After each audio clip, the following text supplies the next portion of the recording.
हरे कृष्णा। तो आज हम सब यहाँ पर एकत्रित हुए हैं। मैं आप सबका दास प्रशांत मुकुंद दास। इस्कॉन मंदिर आपने सुना होगा, पूरे विश्व में हमारे तकरीबन 700 मंदिर हो चुके हैं और हमारे भारत की धरोहर श्रीमद् भगवत गीता 86 भाषाओं में पूरे विश्व में फैलाई जा चुकी है और सबसे ज़्यादा पढ़े जाने वाली पुस्तक भगवत गीता। जब मुझे पता चला, अरुण जी ने मुझे बोला 18 मई 2009 को जो ये संहार हुआ श्रीलंका में, ये क्यों हुआ, तो मैंने उनको कहा इसमें कौन सी बड़ी बात है। त्रेता युग में रावण ने भी संहार किया था, तो आज सिंघाली जो है वो रावण का नेतृत्व कर रहे हैं। तो रावण की कैसी होती है मंशा, लोगों को मार देना। और जो हिंदू हैं ये कौन है, भगवान श्री राम के पार्षद हैं, जो कि 12% बचे हैं केवल श्रीलंका के अंदर। और आज पूरे विश्व के अगर भारतीय सनातनी हिंदू चुपचाप बैठे रहेंगे तो आज श्रीलंका में हुआ है, अभी कुछ ही काल पहले बांग्लादेश में हुआ था। हमारे इस्कॉन मंदिर के अंदर आकर के भक्तों को मारा गया, मूर्तियां जलाई गईं। और अब आने वाले समय में नेपाल और हो सकता है कल को भारत में भी ऐसे कार्य हो जाएं। अगर हम सब केवल आयोजन करेंगे, फोटो खींचेंगे और फेसबुक पर डालकर सो जाएंगे। आप में से कितने लोग हैं ऐसे जो सच में समझते हैं इसका कारण क्या है, इसके मूल कारण क्या है, ऐसा क्यों होता है। अभी विजय जी मुझसे पूछ रहे थे, ऐसा कैसे व्यक्ति के अंदर हो जाता है कि व्यक्ति आकर के एक सिंघाली दूसरे हिंदुस्तानी के ऊपर, जो तमिलियंस हैं, उन पर आक्रमण कर देता है। तमिलियन लोग हमारे भारत में इतने अच्छे हैं, अगर देखा जाए भारत में तमिलनाडु में 20 से अधिक मंदिर हैं जिन्होंने हमारी आध्यात्मिक धरोहर को बचा के रखा है। चाहे आप बात करें रामेश्वरम की, चाहे श्रीरंगम की, आपने सुना होगा, इतने बड़े मंदिर भारत में और कहीं नहीं है जितने तमिलनाडु में है। तमिलियन हिंदू ना होते तो शायद भारत में आध्यात्मिक ज्ञान उतना नहीं प्रचार होता, लेकिन आज तमिलनाडु के हिंदुओं ने उस आध्यात्मिक ज्ञान को बचा कर रखा है। हम लोग जाते हैं तिरुचिरापल्ली, श्रीरंगम, रामेश्वरम, तीर्थ यात्रा करके लौट आते हैं। इन्हीं लोगों के भाई कुछ श्रीलंका में रहते हैं जो कि भगवान राम के पार्षद हैं। शायद युद्ध के दौरान भगवान राम सबको ले आए, लेकिन कुछ लोग रह गए थे और वही वंशज आज वहां पर लड़ रहे हैं अपनी आजादी के लिए, अपने जीवन को जीने के लिए। उनको उनके नेतृत्व, उनके जीवन जीने के आधार उनको नहीं दिए जा रहे हैं, ह्यूमन राइट्स। तो विजय जी, कारण क्या है, क्यों ऐसा हो रहा है? The reason behind it that people are not taking devotion as an devotion. हम अध्यात्म से बहुत दूर हैं। हिंदू हिंदू बोल करके काम नहीं चलेगा, हिंदुओं को अध्यात्म में आना पड़ेगा। आप देखिए अध्यात्म का मतलब क्या है। आज हम एक व्यक्ति दूसरे व्यक्ति से बोलता है, क्या आप स्वस्थ हैं? मैं आपसे पूछूं, क्या आप स्वस्थ हैं? लोग बोलेंगे हाँ जी बहुत स्वस्थ हैं, गुड मॉर्निंग साहब, वेरी गुड मॉर्निंग जी, बहुत स्वस्थ हैं। स्वस्थ शब्द का अर्थ है क्या मैं स्वयं में स्थित हूं? मैं हूं कौन, पहले ये पता होना चाहिए। मैं एक आत्मा हूं। और क्या मैं आत्म साक्षात्कार कर पाया हूं अपने जीवन में? क्या मैं आत्मा हूं ये जान पाया हूं? अभी तक तो हम शरीरों की लड़ाई कर रहे हैं, धर्म जाति की लड़ाई कर रहे हैं। वहीं हमारे बीच से हमारे इस्कॉन के फाउंडर आचार्य अभी कुछ 60 साल पहले निकलकर अमेरिका जाते और कहते हैं अगर एक पिता ईश्वरवाद हो जाए तो आपस में भाई भाइयों में झगड़ा बंद हो जाएगा। तुम खाली हिंदुस्तान पाकिस्तान के लिए लड़ते हो। आज प्रभुपाद जी ने इस्कॉन को पूरे विश्व में फैला दिया। 120 कंट्री के लोग इकट्ठे मायापुर धाम में रहते हैं। अभी सर मुझे बता रहे थे अध्यात्म को बढ़ाना है। अभी केरला स्टोरी जैसी पिक्चरें आ रही हैं जहां पे बताया जा रहा है कि बच्चों को मुसलमान बना दिया गया, क्योंकि आप ही सनातन धर्म के लोग जो बातें करते हैं, कभी आपने भगवत गीता, भागवत, चैतन्य चरितामृता, कभी उपनिषद, वेद पढ़कर खोलकर पढ़ा है? क्या लिखा है उसमें? नारायणम नमस्कृत्यम नरम तयेव नर, बोलना है कि हर समय नित्यम भागवत सेवया। हमारे आचार्य कहते हैं भागवत की सेवा नित्य होनी चाहिए। लोग कार्य तो करते हैं लेकिन औपचारिकता के रूप पर कर रहे हैं। झंडा फहरा दिया, अंदर अंडा खा रहे, मांस खा रहे। मांस खाने वाला व्यक्ति जब किसी एक पशु का वध करता है वो बड़ा क्रूर बन जाता है। उसमें दूसरे व्यक्ति को मारने पर भी कोई उसको कष्ट नहीं होता। जैसे मुर्गा काटा, बकरा काटा, वैसे वो इंसान को काट देता है। आप लोग जब तक ये प्रचार नहीं करेंगे, हमारे इस्कॉन के फाउंडर आचार्य ने महात्मा गांधी जी को भी चिट्ठी लिखी थी, कहा कि इतने बड़े बड़े मंच बनाए जाते हैं, इन मंचों पर जाकर बोलो भगवत्ता, भगवान और अध्यात्म, इसकी चर्चा करी जाए। भगवत गीता लेकर महात्मा गांधी भी चलते थे, और आज हमारे भारत के प्रधानमंत्री मोदी जी भी भगवत गीता लेते जाते हैं, भगवत गीता लेकर के। लेकिन कितने लोग पढ़ रहे हैं उसको? पढ़ना जरूरी है उसका। अगर पढ़ लेंगे तो कोई कष्ट नहीं होगा कि हम सब एक आत्मा है। नैनम छंदंति शस्त्राणी नैनम धरति पावका न चैनम कलोदांति आपो नैनम शोषति मारुता। आत्मा को न काटा जा सकता है न जलाया जा सकता है, फिर हम दुख किस बात का बनाते हैं? शरीर के काटे जाने का। मैं मानता हूं कि ये दुखदायी चीज है कि इतने सारे लोगों को मारा गया, लेकिन आत्मा का ज्ञान जो बच्चे हैं उनको क्यों नहीं दिया जा रहा? जितनी भी शोक सभाएं होती हैं उसमें आत्मा की चर्चा करी जाती है, यह भी एक शोक सभा है, यहां आत्मा की चर्चा होनी चाहिए। साधारण सी बात बोले, स्वास्तिक। स्वास्तिक बनाते हैं आप लोग? कितने लोग हैं जो स्वास्तिक बनाया होगा जीवन काल में अपने? 2-3 लोग, सबने बनाया, देखा होगा। आप बता सकते हैं स्वास्तिक का अर्थ क्या है? इतना साधारण सी बात पूछ रहा हूं मैं, कोई बहुत बड़ा आपसे भागवत का ज्ञान या कोई आपसे वेद पुराण की चर्चा नहीं कर रहा हूं। स्वास्तिक का अर्थ क्या है? स्वास्तिक का अर्थ बताते हैं कि जो स्व अस्तिक है, यानी कि स्व अस्थि, अस्थि यानी कि सब कुछ आनंद मंगल हो। जब घर में शुभ मंगल कार्यक्रम किए जाते हैं तो स्वयं अस्तिक यानी कि परब्रह्म को स्व, और अस्थि यानी कि आनंद। परब्रह्म यानी भगवान श्री कृष्ण, भगवान की चर्चा हो, भगवान राम की चर्चा हो तो जाकर के वहां पर आनंद अपने आप होगा। भगवान राम जब प्रकट हुए तो गाया गया, भय प्रकट कृपाला दीन दयाला कौशल्य हितकारी राम। उनके प्रकट होते ही मंगल भजन होने लग गए। अगर आप मंगलता चाहते हैं अपने जीवन में तो सारे जितने यहां पर हैं, शायद आपको मेरी बात समझ आए या ना आए, मुझे उससे कोई मतलब नहीं, क्योंकि मैं एक अध्यात्म व्यक्ति हूं और पूरे भारत में 40 से अधिक देशों में भागवत का प्रचार करता हूं, और वहां पर लोग सुनते हैं। बड़ी शर्म आती है जब विदेशी लोग हाथ में माला लेकर भगवान का नाम जपते हैं और भारतीय लोग हंसते हैं, अरे चोटी रखते हो, धोती कुर्ता पहनते हो। हमें बड़ी शर्म आती है, कहते हो कि हम भारतीय हैं। यह भारत का सनातन धर्म है, हमारे ऊपर ही हंसता है। धोती कुर्ता पहनते, पढ़े लिखे व्यक्ति हो। मैं लंदन से पढ़ाई कर करके आया, लेकिन जब आकर के मैंने अपना परिधान बदला तो लोग हंसने लग गए, अरे इतने पढ़े लिखे हो, ये धोती कुर्ता पहनते हो, पंडित जी हो क्या? मैंने कहा पंडित जी का मतलब समझते हो? पंडिता नाम समदर्शिना, जो सबके अंदर समान दर्शन करता है उसे पंडित कहते हैं। पंडित मतलब ज्ञानी होता है। आज पंडित नहीं है, ज्ञानी नहीं है, इसीलिए तो ये मैसेकर्स हो रहे हैं। 18 मई 2009 मारे जा रहे हैं लोग। तो ये स्वास्तिक जो है, इसके जो 4, अगर हम इतना ही ज्ञान ले लें, ज्यादा नहीं आज मैं आपको दूंगा, थोड़ा सा ज्ञान। स्वास्तिक को 4 भाग में बांटे हैं, एक डंडा ऐसे और एक डंडा ऐसे, इसको 4 भाग में बांटा जाता है। यह 4 क्या है? इसके मुख्य केंद्र में परब्रह्म विराजमान है। जिस घर में स्वस्तिक बना, परब्रह्म विराजमान हो गए। उसके बाद ऊपर नीचे आगे पीछे, ये 4 दिशाएं हो गई। इसमें धर्म, अर्थ, काम और मोक्ष, ये चतुर्थ पुरुषार्थ की चर्चा होती है। धर्म यानी कि व्यक्ति को अपना स्वधर्म निभाना चाहिए। पिता को पिता का धर्म, माता को माता का धर्म, डॉक्टर को डॉक्टर का धर्म, नेता को नेता का धर्म, ब्राह्मण को ब्राह्मण का धर्म, क्षत्रिय को क्षत्रिय का धर्म, यह धर्म। अर्थ, अर्थ का मतलब केवल अर्थव्यवस्था, धन नहीं है। अर्थ का मतलब है वैल्यूज, अपने जीवन के संस्कार। भारत के लोग चोटी रखने में शर्म करते हैं। हमारे आचार्यों को जाकर देखो, सुश्रुत आचार्य भारत के पहले सर्जन हो गए। आज लोग बड़े खुश होते, बेटा अमेरिका जाके पढ़कर आए। मेरे माता पिता भी बड़े खुश थे, लंदन से पढ़कर आया हूं। लेकिन वहां जाकर के देखा कि असली ज्ञान तो हमारा है। आज भी कुतुब मीनार के पास गैल्वेनाइज्ड आयरन पिलर खड़ा हुआ है, और गैल्वेनाइजिंग सीखने के लोग यूरोपिया जाते हैं इंजीनियरिंग करने के लिए। लेकिन एंटी रस्ट आयरन पिलर हमारे आचार्यों ने बहुत साल पहले बना दिया। तो हमारे पास जो धरोहर है वेदों की, ज्ञान की, भास्कर आचार्य मैथमेटिशियन हो गए, लेकिन उनकी कोई चर्चा नहीं है। हम पढ़ने जाते हैं कि चलो जी मैथमेटिक्स के लिए ऑक्सफोर्ड चलते हैं पढ़ने के लिए।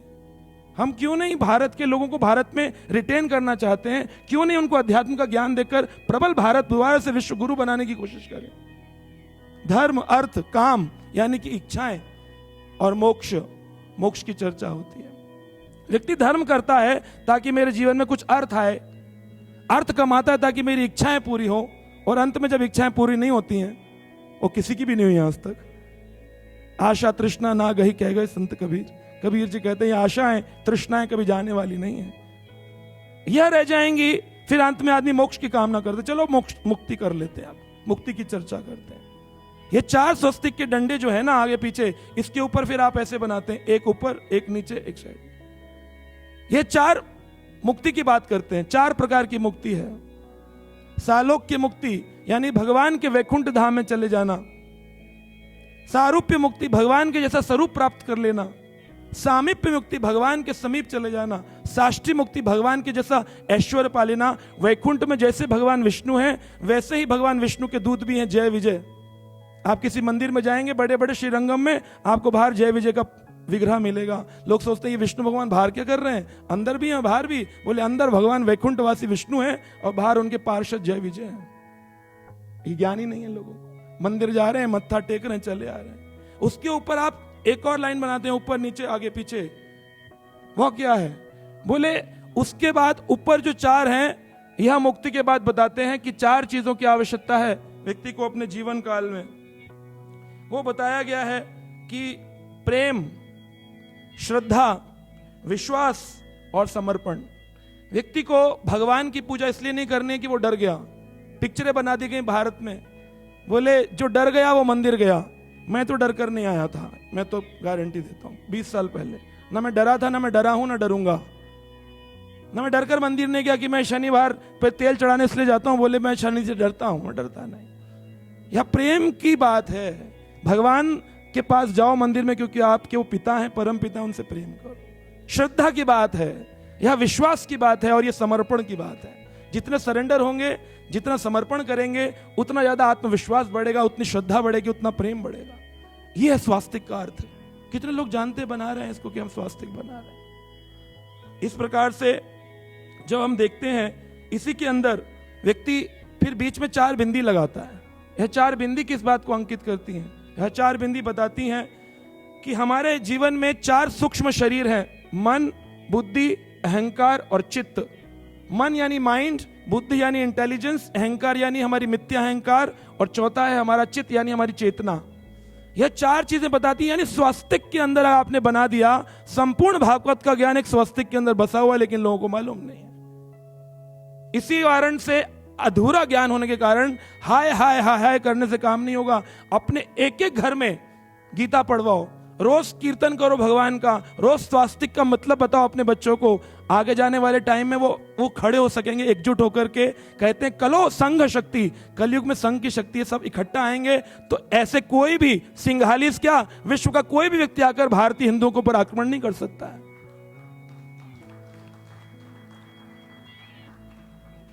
देखिए कोई भी अवस्था देखें तो 3 गुणों के अंदर बंधी हुई है, सतोगुण, रजोगुण और तमोगुण। सतोगुण मिलता है जंगलों में जाकर के। सतोगुण कहां मिलता है?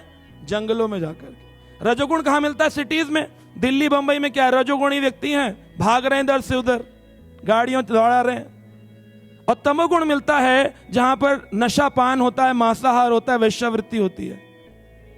लेकिन जो मंदिर होते हैं जिन्हें तोड़ा जा रहा है श्रीलंका में, और हम चुपचाप बैठे खाली न्यूज समझकर छोड़ रहे हैं, यह मंदिर क्या है? यह मंदिर तीनों गुणों से परे भगवान वैकुंठ का वास स्थान होता है, जहां मंदिर जाने मात्र से हमारे मन की सारी चिंताएं दूर हो जाती हैं, सारी कुंठाएं दूर हो जाती हैं।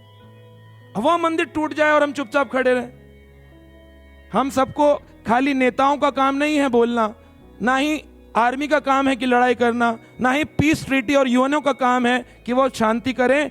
एक एक हिंदू का, पूरे विश्व के हिंदू का, सनातनी का कर्तव्य है कि वो उठे और अपने घर में अध्यात्म फैलाए, अपने आजू बाजू में अध्यात्म की चर्चा करे, अध्यात्म का प्रचार करे। आप देखिए वर्ल्ड में कोई आपको टच भी नहीं कर सकता। पहले आप कमजोर हैं तभी सामने वाला आक्रमण करता है। आपको सशक्त बनना है और सशक्त बनने का तरीका यही है। हम मंदिर जाते हैं, मैं अंतिम ये बात बताकर समाप्त करूंगा, ज्यादा समय नहीं ले रहा हूं। मंदिर जाते हैं, मंदिर को अंग्रेजी में टेंपल कहते हैं। टेंपल शब्द का अर्थ क्या है? What do you mean by temple? Temple जाते जी, टेंपल मंदिर जाते हैं, श्रीरंगम टेंपल गए, रामेश्वरम टेंपल गए, बद्रीनाथ टेंपल गए। Temple, what do you mean by temple? बोले जहां जाकर के शांति मिले, जहां भगवान हो। आज मैं आपको टेंपल की फुल फॉर्म बता देता हूं, आगे के लिए हमेशा याद रखिएगा। टी का मतलब है ट्रैंक्विलिटी। आपने देखा होगा जब कोई व्यक्ति बीमार होता है, मानसिक रोग से ग्रसित होता है, जैसे अभी बता रहे थे सर की मानसिकता ऐसी हो गई है लोगों की, तो मानसिक रोग को दूर करने के लिए ट्रैंक्विलाइजर्स दिए जाते हैं। क्योंकि मैं रसायन यानी फार्मा फील्ड से हूं, तो ट्रैंक्विलाइजर्स के बारे में पढ़ा है मैंने। ट्रैंक्विलाइजर्स दिए जाते हैं ताकि व्यक्ति का मानसिक रोग ठीक किया जा सके। तो टेम्पल में टी का मतलब होता है जब व्यक्ति आता है वहां भजन कीर्तन, भगवान की अगरबत्ती, धुआं, घंटी, शंखनाद, भगवान के दर्शन, भक्तों का संग, प्रसाद पाता है तो उसके अंदर एक ट्रैंकुलाइजिंग इफेक्ट आता है और उसकी सोचने की विचारधारा मन की शांत हो जाती है, उसका विचलित मन पूरा शांत होता है कि नहीं होता है आपका। तो टेम्पल में टी का मतलब है ट्रैंकुलिटी। ई का मतलब है एजुकेशन, यानी कि टेम्पल मतलब प्रचार करो, एजुकेशन दो। आज हमारे अधिकतर मंदिरों में, मंदिर में भगवान तो हैं लेकिन भगवान के बारे में बताया नहीं जा रहा। आज इस्कॉन 700 मंदिर क्यों बना पाया विश्व में? क्योंकि हम भगवान के मंदिर के साथ साथ भगवान के शास्त्रों का, भगवान का मीनिंग, लॉजिकल रीजनिंग देते हैं। ऐसा होता क्यों है? घंटी बजती है तो क्यों बजती है? प्रणाम करते हैं तो क्यों करते हैं? तिलक लगाते हैं तो क्यों लगाते हैं? इसके साइंटिफिक रीजन ढूंढो। हमने ढूंढे और लोगों को बताए। आज लाखों लाखों बच्चे, यूथ, इंजीनियर हमारे साथ जुड़ रहे हैं और इस योजना को आगे बढ़ा रहे हैं। कई सारी औरतें, माताएं, बुजुर्ग, सभी लोग इस आंदोलन में जुड़ रहे हैं क्योंकि यहां ज्ञान है। ई मतलब एजुकेशन। एम का मतलब है मेडिटेशन। मंदिर ध्यान का केंद्र है, वहां ध्यान लगाया जाए भगवान पर और अपने ऊपर कि मेरे मनुष्य जीवन का पर्पस ऑफ लाइफ क्या है, मेरा जन्म हुआ है तो क्यों हुआ है, किस कारण से मेरा जन्म हुआ, क्या खाकर रोटी बनाकर नौकरी कर कर सो जाना है, या अपने धर्म, अपने शास्त्रों का धरोहर की बचाव करना, उसकी रूपरेखा बचाना, यह मेरा कर्तव्य है। TEMP, पी का मतलब है प्योरिटी। प्योरिटी मतलब शुद्धता। व्यक्ति को मंदिर जाकर के शुद्धता का एहसास होता है। बाहर के रूप से वो अपने परिधान, स्नान आदि और अंतर मन से भगवान का नाम कीर्तन करके अपने हृदय को शुद्ध करता है। TEMP, एल का मतलब है लव। वो मैंने अभी आपको बताया, भगवान से प्रेम करो। बच्चे अपने माता पिता से प्रेम करते हैं और तभी अपने माता पिता की सेवा करते हैं। इसलिए नहीं करते कि मेरी ड्यूटी है या मैं डरता हूं अपने माता पिता से, इसलिए करते हैं क्योंकि ये मेरे पिता हैं, मुझे इनसे प्रेम है, इसलिए प्रेम की सेवा करनी है। क्या आपको अपने भगवान से प्रेम नहीं है? क्या डर डर के ही जाना है कि राहु केतु की कहीं दशा ना लग जाए? प्रेम करना है पिता से तो पिता से खुलकर प्रेम करो। प्रेम किया तो डरना क्या। और ई, लास्ट में ई है, जब ये सारी चीजें फॉलो होती हैं, ई का मतलब है एनलाइटमेंट। व्यक्ति को एनलाइटमेंट होता है, उसके ज्ञान के चक्षु जल जाते हैं, हृदय दीपक जल जाता है। भगवान कहते हैं तस्याम अनुग्रह मास्ति, मैं उस पर अपनी कृपा करता हूं। ज्ञान दीपे न भाषुतः, उसके हृदय में ज्ञान का दीपक जल जाता है। वो समझ जाता है मेरे जीवन का फायदा क्या है, मेरा पर्पस ऑफ लाइफ क्या है। तो हमें पूरे विश्व में आज इसी संदेश को फैलाना है ताकि ऐसा ना हो। 1834 में लॉर्ड मैकॉले आए, ब्रिटिशर्स, और उन्होंने देखा कि भारत विश्व गुरु क्यों है। पता चला विश्व गुरु क्यों है, क्योंकि भारत के पास संस्कृति है, संस्कृत है और इनके पास अपनी एग्रीकल्चर और कल्चर है। लॉर्ड मैकॉले ने 1834 में कहा, इन 1834 Lord Macaulay said what, that introduce English so that they can be away from Sanskrit and scriptures. और हम आज अपने बच्चों से पूछे, घर जाकर या आपसे पूछें कि भगवत गीता के 5 श्लोक सुना दीजिए, सुना सकते हैं? वह गीता पे हाथ रख के कसम खाते हैं, जो कहेंगे सच कहेंगे, सच के सिवा कुछ नहीं रहेंगे। उसके अंदर क्या है किसी को मालूम नहीं, डब्बा गोल है। तो बताइए फिर कैसे होगा? कल को हमारे साथ भी होगा। आज हम 18 मई 2009 उनके लिए बना रहे हैं और फिर आज हम केरला स्टोरी अपने केरला के लिए बना रहे हैं। नॉर्थ इंडिया तक आने में देर नहीं लगेगी इस काल को, यह काल ग्रसित लेगा आप सबको। इसलिए उनके साथ साथ दूसरे के दुख में हाथ बटाते बटाते अपना भी ज्ञान जागृत कर लेना चाहिए। इसलिए हर एक की मृत्यु पर गरुड़ पुराण का पाठ होता है। बोले किसके लिए होता है? जो मर गया, बोले मर कर तो गया, वो किसके लिए? बोले जो रह गए हैं वो समझ लें कि कौन सा कर्म करने से तुम्हें क्या दंड भोगना पड़ेगा, इसलिए उसका पाठ किया जाता है। तो आज हम यहां पर आए हैं मूल्य विकल लोगों के मैसेकर को याद करने के लिए, उस तमिल हिंदूस के दुख को याद करने के लिए। साथ में आपको यह भी याद करना है कल को कोई हमारे साथ ना हो, इसलिए अपनी गीता उठाएं, अपने शास्त्र उठाएं, अपनी धरोहर उठाएं, अपने मंदिरों को बचाएं, अपने हिंदुओं को बचाएं। यही हमारे जीवन का पर्पस है। हरे कृष्णा।